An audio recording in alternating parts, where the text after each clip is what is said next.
A elevada acidez da água da chuva, registada em diversos locais da Terra, é atribuída à emissão para a atmosfera de dióxido de enxofre, SO2 gasoso, e de óxidos de azoto.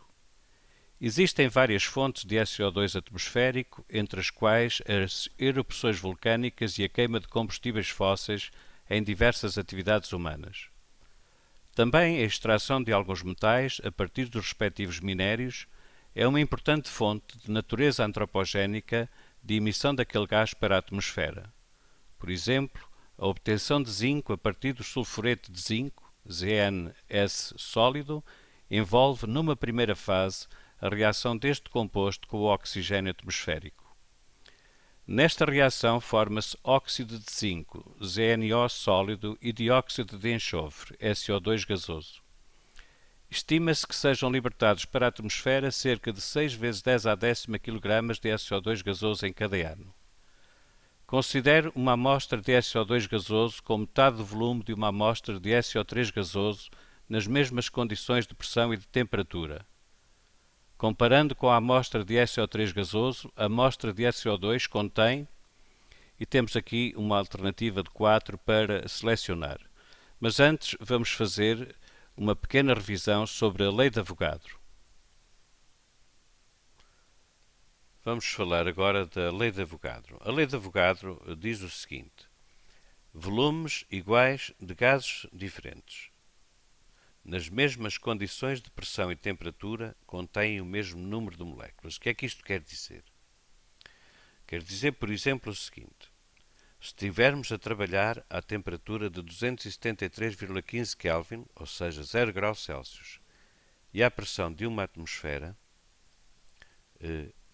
esta temperatura e esta pressão têm a designação de trabalhar nas condições PTN, portanto estaríamos a trabalhar nas condições PTN, pressão e temperatura normais. Portanto, se estivermos a trabalhar a esta temperatura e a esta pressão, e se eu tiver a quantidade química de 1,00 mol de moléculas de oxigênio, ou seja, 32,0 gramas de oxigênio, eu consigo introduzi-la num recipiente a esta temperatura e a esta pressão se o recipiente tiver 22,4 centímetros cúbicos. Ou seja, se esta quantidade de gás, oxigênio, estiver a esta temperatura e a esta pressão, ou seja, terá que estar a esta temperatura e a esta pressão para o introduzir num recipiente e de modo a que caiba lá 1,00 mols de moléculas de oxigênio. Claro que eu tenho outra maneira de introduzir esta quantidade química noutro recipiente, mas se a temperatura e a pressão forem estas, então o volume necessário são 22,4 centímetros cúbicos. Se eu tentar introduzir uma mol de moléculas de oxigênio a esta temperatura e a esta pressão num volume inferior a este, não vou conseguir.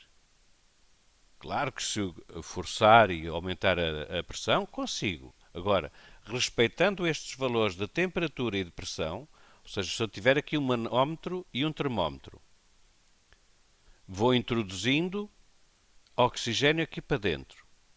Se o termómetro estiver em 273,15 Kelvin, à medida que vou introduzindo oxigênio, a pressão vai aumentando. Vamos admitir que antes não estava cá nada. Vai aumentando, vai aumentando. A temperatura mantém-se nos 273,15 Kelvin. A pressão vai aumentando, vai aumentando. Quando a pressão chegar a uma atmosfera, aí eu tenho a garantia de que tenho lá dentro 1,00 mol de moléculas de oxigênio, ou seja, 32,0 gramas. A este volume, nós costumamos designá-lo por volume molar nas condições PTN. Portanto, 22,4 centímetros cúbicos.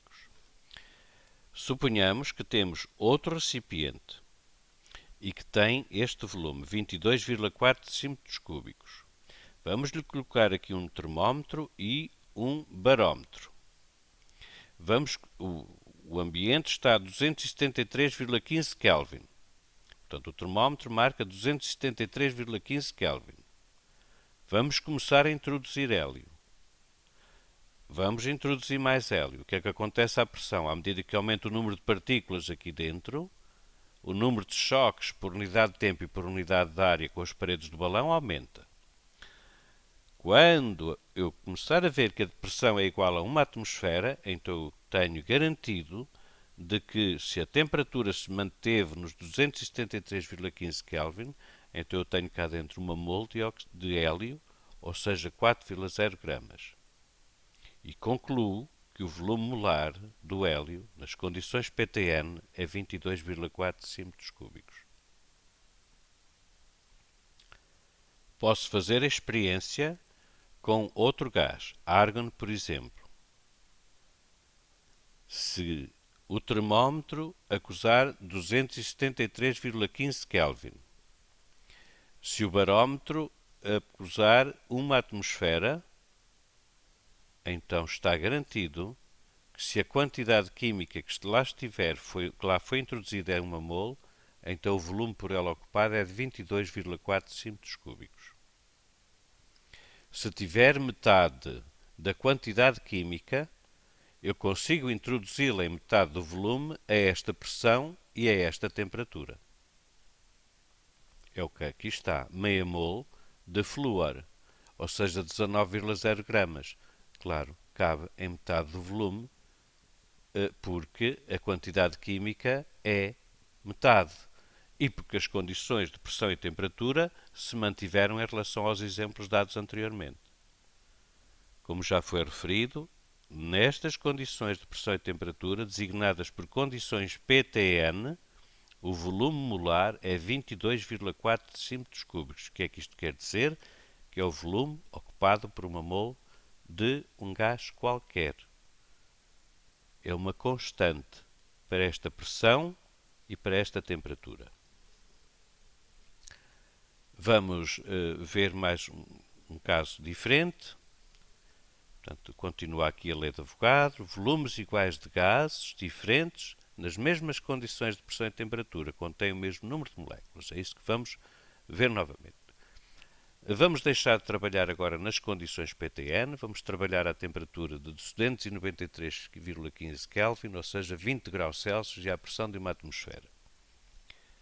Portanto, nestas condições de pressão e temperatura, vamos ver se volumes iguais de gases diferentes também contêm o mesmo número de moléculas. Ora bom, se eu tentar introduzir uma mol de oxigênio à temperatura de 20 graus Celsius e à pressão de uma atmosfera no recipiente, para que respeite estes valores de pressão e de temperatura, eu, se quiser introduzir uma mol de moléculas de oxigênio, por exemplo, vou necessitar de um volume de 24,0 cm3. Lembra-se há pouco? O volume que era necessário era de 22,4 cm3. Porquê é que era menor? Era menor porque a pressão é a mesma, mas neste caso nós estamos a trabalhar a uma temperatura superior.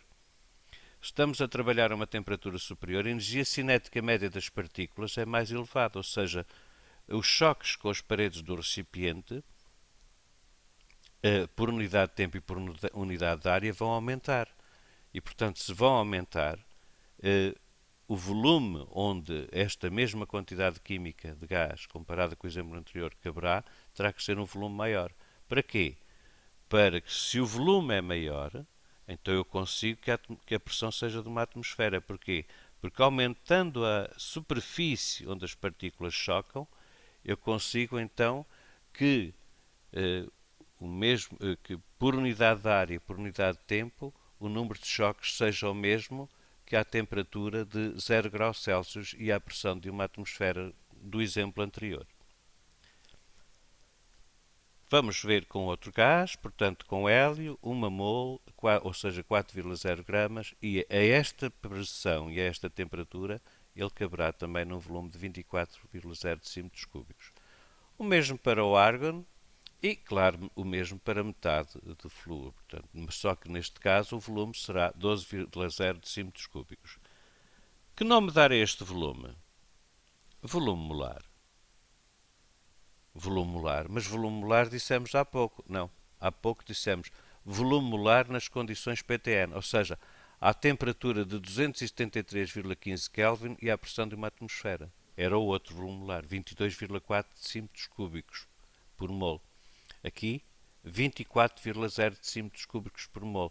Mas continua a ser um volume molar? É um volume de uma mol. É o volume de uma mol. É o volume de uma mol. Então não é 22,4 decímetros cúbicos, nem podia ser, porque não estamos a trabalhar nas condições PTN, porque é que havia de ser 22,4? E pronto, basicamente é isto que diz a lei de Avogadro. Tendo compreendido a lei de Avogadro, estamos em condições de escolher a alternativa correta.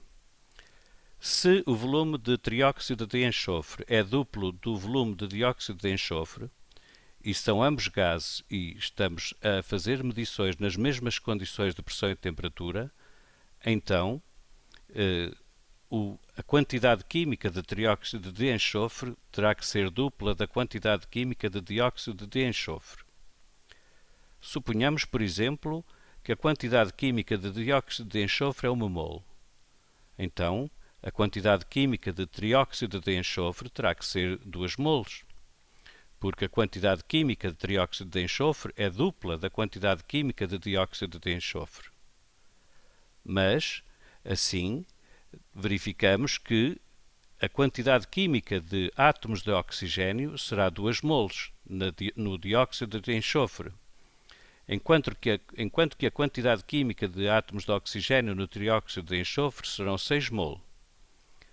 Ora, se dividirmos 2 mols de que representa o oxigênio que existe numa mol de SO2 por 6 mol de átomos de oxigênio que existem em 2 mols de SO3, nós vamos encontrar 1/3. Pelo que a opção correta é a opção D.